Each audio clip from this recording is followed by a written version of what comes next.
Alright, hello classes. This video is being provided to you as a way to help you study for tomorrow's test on Chapter 19. Special thanks to the half a dozen or 9 people who stayed after school today to give us a hand with these and help you guys prepare for tomorrow's test. Here you can just see the question sheet that we use to kind of create the study guide that we have. The first question says, what role did the Silk Road have during the Tang Dynasty?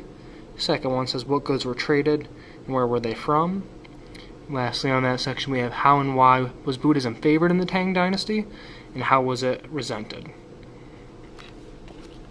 Next set of questions is inside of the Yuan or the Mongol Dynasty from 1279 to 1368. So how did the Mongols show a preference to foreigners or the Chinese?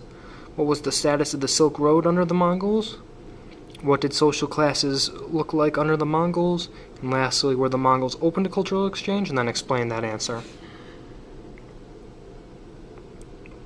And then the last section we looked at was the Ming Dynasty. So these all go in order, guys. Tang Dynasty 19.2, Yuan Dynasty 19.3, and Ming Dynasty 19.4 in our book. The questions that we had for the Ming Dynasty were explain the Ming Dynasty's Middle Kingdom attitude. So this kind of central or most important country in the world type approach, which we'll discuss a little bit later. What did improving the Great Wall of China represent to foreigners? Is our next question. That's followed by discuss the connection between tributaries and the Koto, and lastly, who was Zheng He?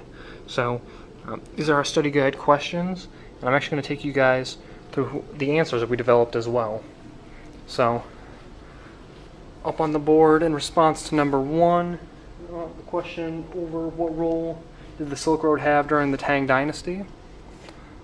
We have that traders came to China via the Silk Road. We know that religion and goods came along with that.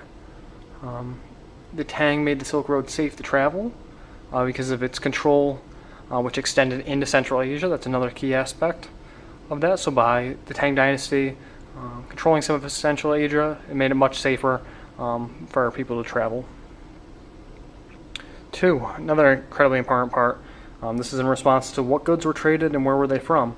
So the Chinese imported 2 major goods, so cotton and ivory, from places such as India, and they exported a ton of goods that we've looked at already, such as silk, paper, iron, and porcelain. And lastly, how and why was Buddhism favored in the Tang Dynasty and how was it resented? Nick did a terrific job here, providing a really in-depth list of a lot of great information. So Buddhism was the most practiced religion inside of China. Buddhists were highly valued, especially at the beginning of the Tang Dynasty. Buddhist monks ran schools, public baths, hospitals, and lodged Silk Road travelers. Buddhist monasteries became extremely wealthy as a result of this, and that eventually led to a great deal of resentment because the monasteries and stupas had so much wealth, whereas a lot of people inside of China and the Chinese themselves did not. So the wealth passed from foreigners and their religious institutions, which eventually led to resentment by the Chinese. So as we see there, that kind of wraps up the Tang Dynasty. Initially open to foreigners, as all the dynasties are. Sometimes they're open, and then sometimes they close when they feel threatened. Next, we'll transition up to the Yuan Dynasty. So our first question there was, how did the Mongols show a preference to foreigners or the Chinese? Sarah and Skylar made a great list here. So Mongols strongly encouraged foreign exchange. They were foreigners themselves, and a really key aspect of this encouragement of cultural exchange was that they did not tax other foreigners. So that's a key concept to keep in mind. As we talked about with the Indian Ocean trade, as well as West Africa, taxing was a great way for countries to make money. However, the Yuan Dynasty and the Mongols felt to build a good relationship with the foreigners that they would decide not to tax them. Question number 2, what was the status of the Silk Road under the Mongols? So the Mongols set up trade stations every 20 miles. Muslim merchants were the ones who primarily managed the Silk Road.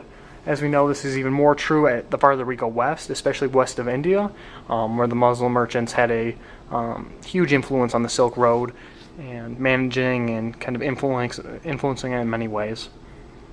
Question 3, So what did social classes look like under the Mongols? And we've gone through this before, so I'm not going to spend too much time on it.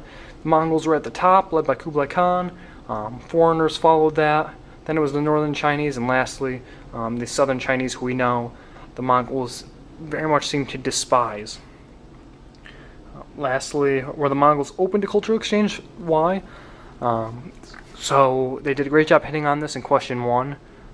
The Mongols strongly encouraged foreign exchange, and with the taxes again, which is incredibly important.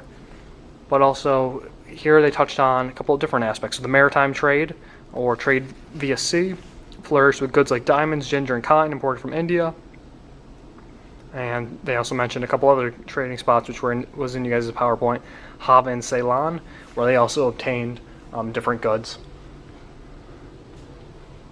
Lastly, we make our way over here. Matt, and Dana did a terrific job on this one as well. So question number 1, explain the Ming Dynasty's Middle Kingdom attitude. And I'm going to highlight this aspect right here, where China views themselves as the most important country in the world, right? So for a total response, they have the Ming saw China as the oldest, largest, most civilized, and most important country in the world.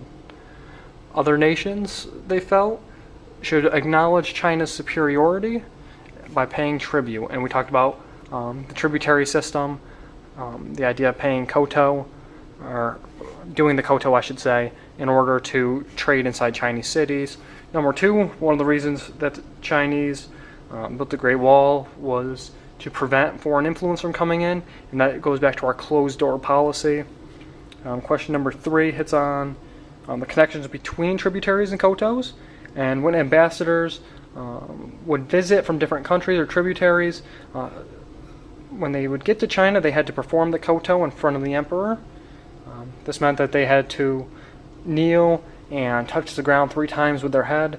And we talked about how the koto, in many ways, demonstrates China's importance by having other tributaries perform the koto. It's a way of them kind of submitting or making themselves inferior to China and Chinese culture. Lastly, someone who we haven't talked a ton about, but we'll probably come back to a little bit later on, with Europe when we talk about naval travels, Zheng He, and he was a person who sailed around the earth to demonstrate China's power, give gifts, and collect tributes. But overall, the group that stayed after did a terrific job on this, and hence why come tomorrow's quiz, they will be getting plus 5 points because they did such a terrific job. These 6 were kind of the anchors, and we had a couple other people help out as well. So again, utilize this video, all the information provided. Hopefully, if I can, I'll upload the questions as well. But with that said, good luck on the test tomorrow, guys, because I will not be around, so take care. Bye now.